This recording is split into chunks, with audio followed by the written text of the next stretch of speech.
గురుభ్యో నమః.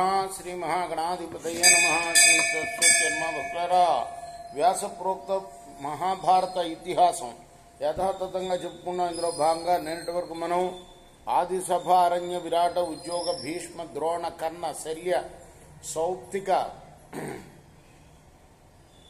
స్త్రీ పర్వాలనే 11 పర్వాలు, 18 పర్వాల్లో 11 పర్వాలు పూర్తి చేశాం. 12వదైన శాంతి పర్వంలో కూడా 43వ అధ్యాయం వరకు చెప్పుకున్నాం.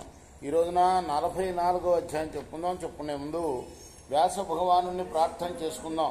వ్యాసాయ విష్ణురూపాయ వ్యాసరూపాయ విష్ణవే నమో వై బ్రహ్మనిదయే వాసిష్ఠాయ నమో నమః. నారాయణం నమస్కృత్య నరం చైవ నరోత్తమం దేవీం సరస్వతిం వ్యాసం తతో జయముదీరయే. समर्थ सद्गुरु साईनाथ महाराज की जय. वैशंपायन उवाच ततो विसर्जयामास सर्वः प्रकृतयो नृपः विविशुश्चाभ्यानुज्ञातः यथा स्वामी गृहीणिते. వైశంపాయనుడు చెప్తున్నాడు జనమేజయ మహారాజుతోటి, మహారాజా ఆ తర్వాత ప్రజలందరినీ కూడాను ధర్మరాజు వీడుకొల్పాడు. వాళ్ళందరూ కూడాను రాజు అనుమతితోటి తమ తమ గృహాల్లో ప్రవేశించారు. తతో యుధిష్ఠిరో రాజా భీమం భీమ పరాక్రమం సాంత్వయన్న బ్రవీత్ శ్రీమా అర్జునం యమజౌ తథా. తర్వాత భీమ పరాక్రమం గల భీముణ్ణి, అర్జునుణ్ణి, నకుల సహదేవుల్ని ఉద్దేశించి ధర్మరాజు అన్నాడు, శత్రుభిర్వివిధై శస్త్రై క్షతదేహా మహారణే శ్రాంతా భవంత శుభృశం తాపితా శోకమన్యుభి.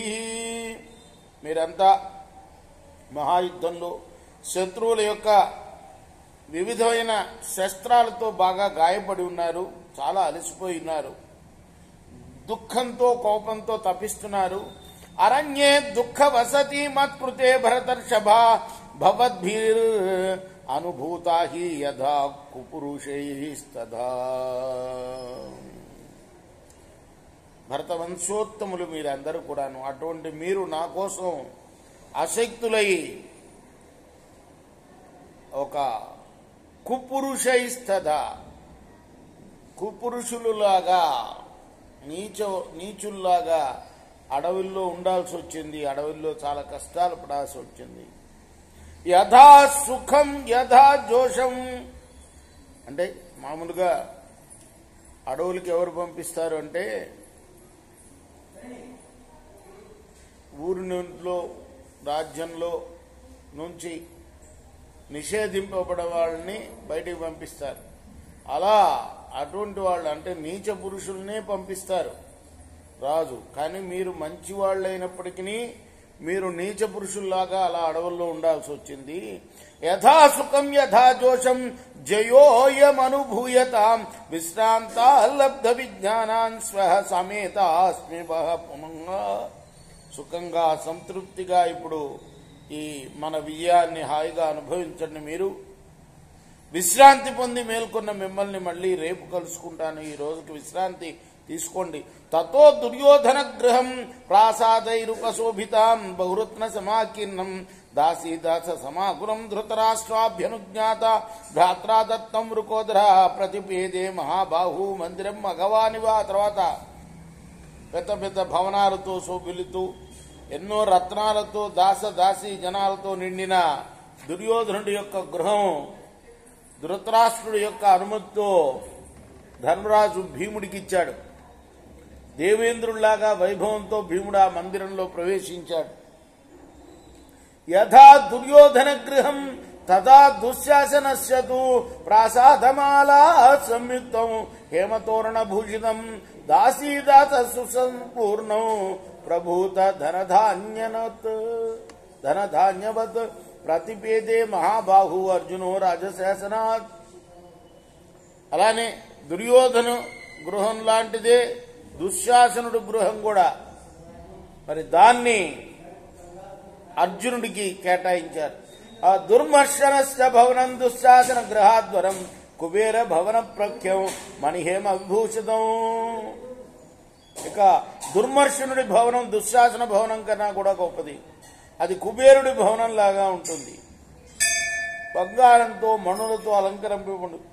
నకులాయ వరార్కాయ కర్షితాయ మహావనే దదో ప్రీతో మహారాజా ధర్మపుత్రో యుధిష్ఠిరః. అరణ్యంలో చాలా పాట్లు పడి వరాహుడైన నకులుడికి ధర్మరాజు దాన్ని ప్రీతితో ఇచ్చాడు.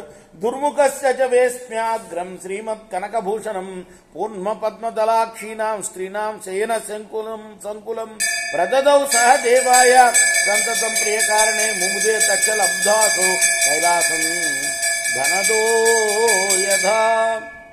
విలువైన కనకభూషణాలతో నిండి స్త్రీల శయనాలతో నిండిన దుర్ముఖుని ఇంటిని ధర్మరాజు తనకు సతతం ప్రియంగా ఉండే సహదేవుడంటే చాలా ప్రేమ, చిన్న తమ్ముడంటే అన్నగారికి ధర్మరాజు ఆయనకి ఇచ్చాడు. దాన్ని పొంది కుబేరుడు కైలాసాన్ని పొందినంత సంతోషం పొందాడు సహదేవుడు. యూత్సుర్ విదురశ్చైవ సంజయశ్చ విశాంపతే సుధర్మ చైవ ధౌమ్యస్య యథాస్వాన్ జగ్మురాలయాన్. యూత్సుడు, విదురుడు, సంజయుడు, సుధర్ముడు, ధౌమ్యుడు మరి అదివరకు వాళ్ళ భవనాలు ఏవైతే ఉన్నాయో వాటిని పొందారు వాళ్ళు.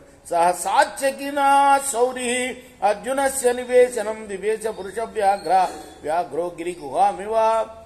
పురుషోత్తముడైన శ్రీకృష్ణుడు సాత్యకితోటి సహా కొండకులో ప్రవేశించిన పెద్ద పుల్లాగా అర్జునుడి భవనంలో ప్రవేశించాడు. తత్ర భక్షాన్నపానయిస్తే ముదిత సుశోభిష సుసుఖోషిత సుఖప్రభుత్వ రాజానా ఉపతస్తుని యుధిష్ఠిరం. అక్కడ వారు భక్షాలతో అన్నపానీయాలతో సుఖించి మరునాడు నిద్ర మేల్కొని ధర్మరాజుని చేరారు. ఇది శ్రీ మహాభారతే శాంతి పర్వణి రాజధర్మానుశాసన పర్వణి గ్రహ విభాగే 44 ఇది వ్యాస మహర్షి రచించిన మహాభారత ఇతిహాసంలోని శాంతి పర్వంలోని 44వ అధ్యాయం. రేపు 45వ అధ్యాయాన్ని చెప్పుకుందాం. కృష్ణార్పణమస్తు. సాయి కృష్ణార్పణమస్తు. స్వస్తి ప్రజాభ్య పరిపాలయంతాం న్యాయేన మార్గేణ మహిమహిషా గోబ్రాహ్మణేభ్య శుభమస్తు. నిత్యం లోకాః సమస్తాః సుఖినో భవంతు. కృష్ణార్పణమస్తు. సాయి కృష్ణార్పణమస్తు.